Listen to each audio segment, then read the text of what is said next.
Hello, this is Pastor Matthew Woods from Grace Lutheran Church in New Albany, Indiana, and this is the weekly devotion for December 14, 2020. Christmas time, a reason to come out of hiding from Jesus.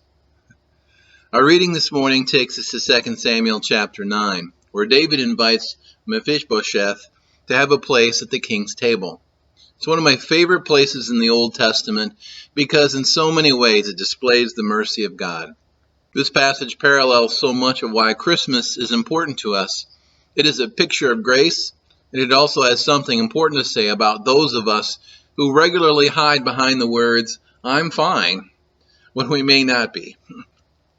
Starting with verse 3, the king asked, that's King David, "Is there no one still alive from the house of Saul to whom I can show God's kindness?" Ziba answered the king, "There is still a son of Jonathan.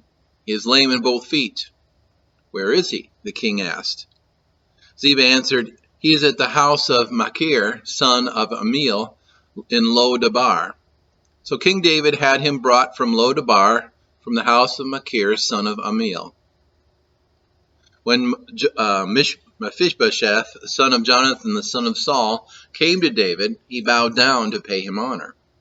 David said, "Mephibosheth, at your service," he replied. "Don't be afraid," David said to him, "for I will surely show you kindness for the sake of your father Jonathan. I will restore to you all the land that belonged to your grandfather Saul, and you will always eat at my table."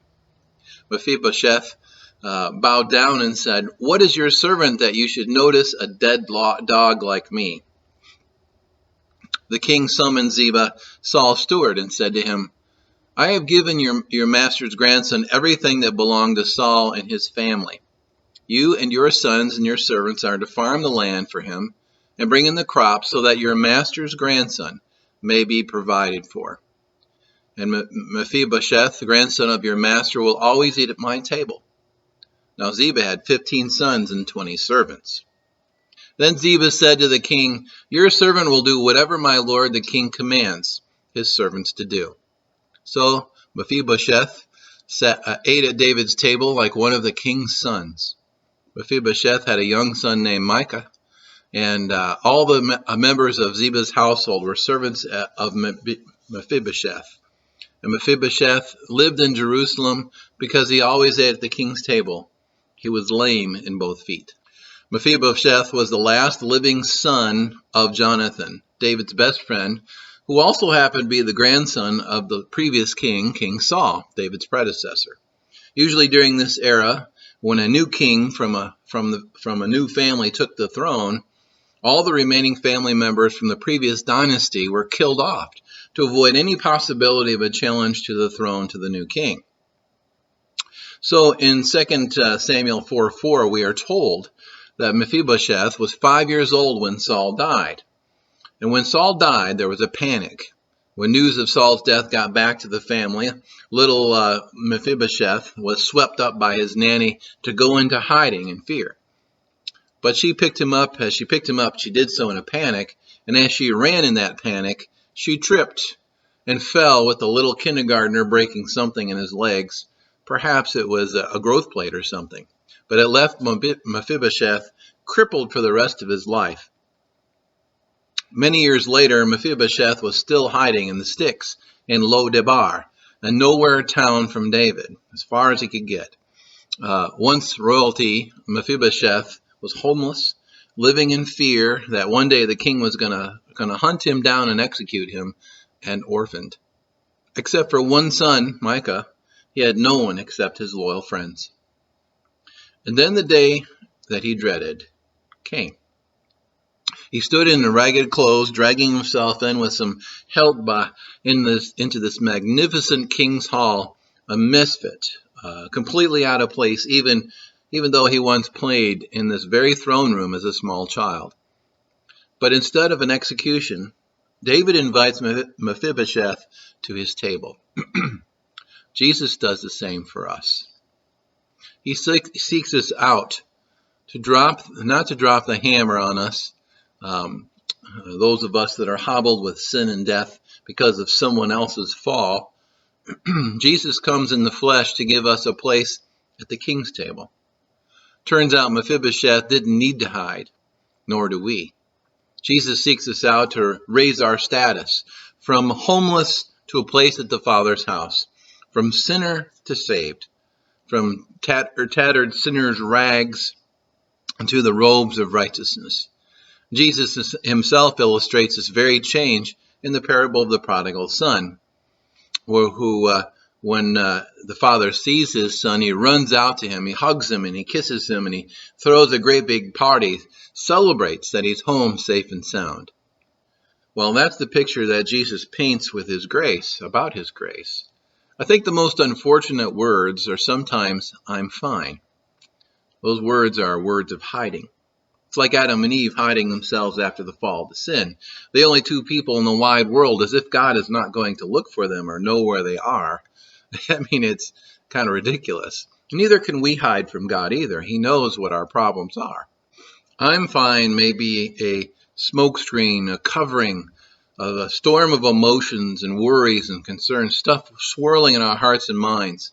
Sometimes I can sense it in some of our members I've known for 20 years. I've been at this long enough to realize that many people are not always fine, and Christians are not immune to trouble. I'm fine acts a lot like a deer blind or camouflage at that point. As Christmas fast approaches, so does an amplification of feelings that percolate within so many of us Christians. Mourning feels a lot harder. We miss our loved ones. Guilt stings a lot more. Unsaid apologies plague our minds because we're feeling the absence of the one we're missing. Worrying about COVID turns into a deep fear. Feelings of being lovable or unlovable can creep in. Loneliness feels a lot lonelier. There are so many different feelings that make someone perhaps even want to burst. It would be so good to unload those things, but we don't dare because of our feeling of being exposed, a fear of being vulnerable more vulnerable than we already do. We may tell ourselves, what if they see my sins, my deepest problems, or my personal worst? I can't handle any more rejection. I can't pile that on top of the way I'm already feeling right now. But if this describes you or someone you care about, I would invite you to hear from the King of Kings, Jesus. Those wonderful words, do not be afraid. Those are the words that God is sharing when something good is happening for his people. We've heard this all coming from Jesus when he was announced by the shepherds. Do not be afraid, for I bring you good news of great joy, which will be for all people. For today in the city of David, a Savior has been born to you. He is Christ the Lord. We also hear in Matthew chapter 28, the angel at the tomb speaking to the women who were looking for a dead body that day, hearing something very different. And then, of course, they saw the angels and they were very afraid, but the angels say, do not be afraid, for he is not here. He is risen just as he said. And so we hear God doing his greatest work, the birth of Christ, the resurrection of Christ, with those words, do not be afraid. We're called upon to listen and know and see. Christmas is still good news, even when it is clouded with deep internal feelings and emotions. Do not be afraid. The King has brought you and given you a place at his table. You are no longer a stranger to him. You are welcomed as a child of God. No longer will you hunger or thirst or be in want. You will not have to live in hiding, but you will live in safety. Even now in those feelings, even though the feelings are so big right now, so troubling, you are safe in his care, despite those feelings. Your sin no longer holds a bounty on your life, and you've been set free from that sin and death. And indeed, because of that, you have peace with God. There's an old illustration that fits very well with what we're talking about today. In 1981, the California police staged an intensive search for a stolen car and its driver. They placed announcements on the radio stations and attempted to contact the thief. On the front seat of the car sat a box of crackers that, unknown to the thief, the owner had laced with poison. The vehicle's owner had intended to use the poisoned crackers to kill some rats. But now the police and the car owner were more interested in apprehending the thief in order to save his life, more so than recovering the car. Psalm 23 says something like this: "Goodness and mercy shall follow me all the days of my life, and I will dwell in the house of the Lord forever." Like the thief that stole the car, God is after you so that he can show you his grace and kindness. Like the thief on the cross, Jesus came to bring about a rescue, to pursue the sinner all the days of his life, to save his life, to save the one lost sheep that has wandered from the 99, to welcome the prodigals, to bring home those imperfect people that you and I, that's you and me, is talking about. Not perfect people who have no problems. We all have those.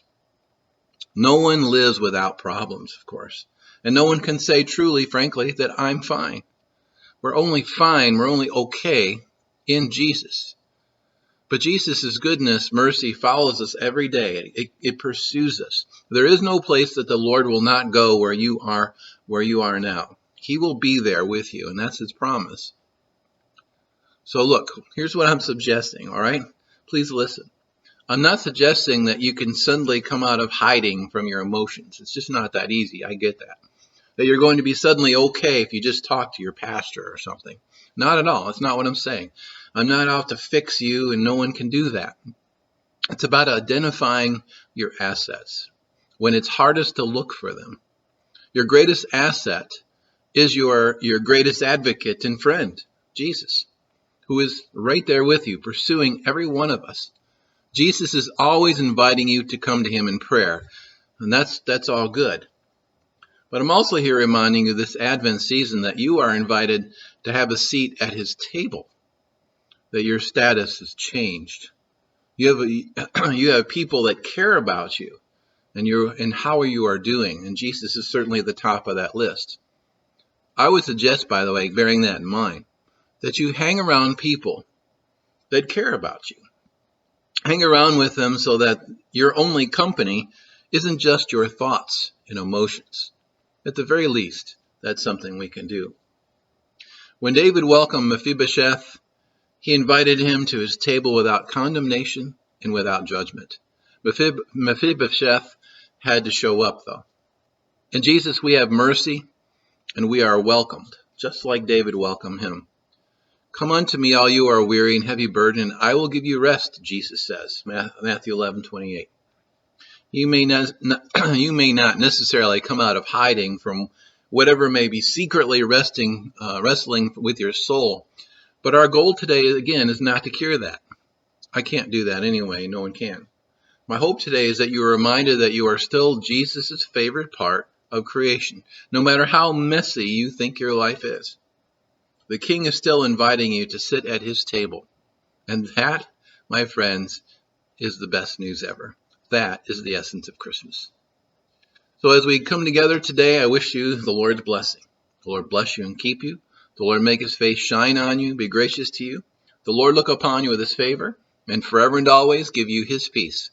I'm Pastor Woods. Thanks for being with us today, and Merry Christmas to you. We can still say that. All right, y'all. We'll see you again soon. Bye-bye.